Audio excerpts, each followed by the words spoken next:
তাদেরকে আমাদের প্রতিনিধি বানাইয়ে তাদেরকে বসাইছি। তারাও যদি এরকম স্বৈরাচার মনোভাব করে তাহলে আমরা কোথায় যাব? 100 টাকা দিলে তাহলে আগে সিট দিবে নাহলে লাস্টে যে সিট থাকবে ওইটা দিবে। আমরা মূলত এখানে আসছি আমাদের শেরেবাংলা মেডিকেল কলেজ হাসপাতাল সংস্কারের দাবিতে।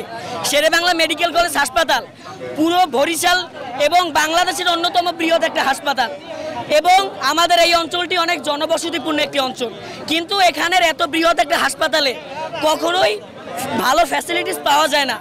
এখানে রোগীরা সবসময়, আমি এটা জোর গলায় বলতে পারবো, সবসময় ভোগান্তির শিকার হয়।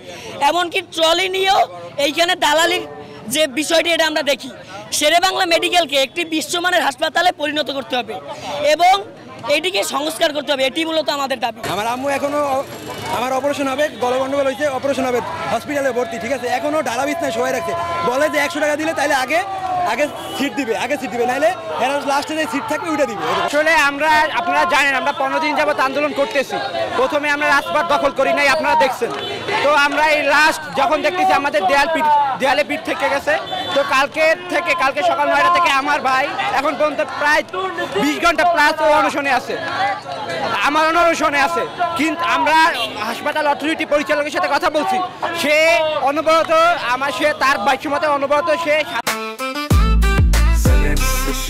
জেনেক্সে শিফট করো, লাইফকে লিফট করো। উপদেষ্টার সাথে কন্ট্যাক্ট করার চেষ্টা করতেছে, বাট তারা কোনো গ্রিন সিগন্যাল দিতেছে না। তো আমরা এই জন্য খুবই হতাশ, কারণ তারা আমাদের প্রতিনিধি, আমরা তাদেরকে আমাদের প্রতিনিধি বানাইয়ে তাদেরকে বসাইছি। তারাও যদি এরকম স্বৈরাচার মনোভাব করে তাহলে আমরা কোথায় যাব? তো তারা আসুক, আমাদের সমস্যাগুলো দেখুক, সমাধান করুক, এটাই আমরা চাই। শেরেবাংলা সহ আরও বিভিন্ন শহরের বিভিন্ন যে সরকারি মেডিকেল কলেজগুলো আছে সেখানে বিভিন্ন ডাক্তাররা অতিরিক্ত অর্থের লোভে তারা বাইরে বিভিন্ন টেস্টের সাজেশন দেয়। যেমন শেরেবাংলায় আমরা গতকালকে আমার এক বন্ধু হাতে নাতে এক ডাক্তারকে ধরছে, সে হচ্ছে সরকারি যে প্রেসক্রিপশনটা আছে সেখানে বলেছে যে আপনি হচ্ছে বাইরে একটা বেসরকারি একটা ক্লিনিকে নাম দেওয়া, ওখানে নাম দেওয়া। এটা কোনোভাবেই বৈধ না, এটা পুরোপুরি অবৈধ, কিন্তু তারা এটা অতিরিক্ত অর্থের লোভে করতেছে।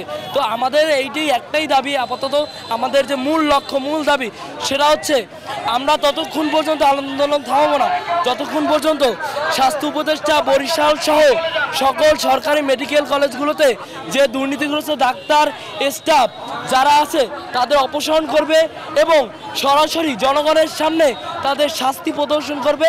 এছাড়াও সংস্কারটাও জনগণের সামনে দেখা যাবে।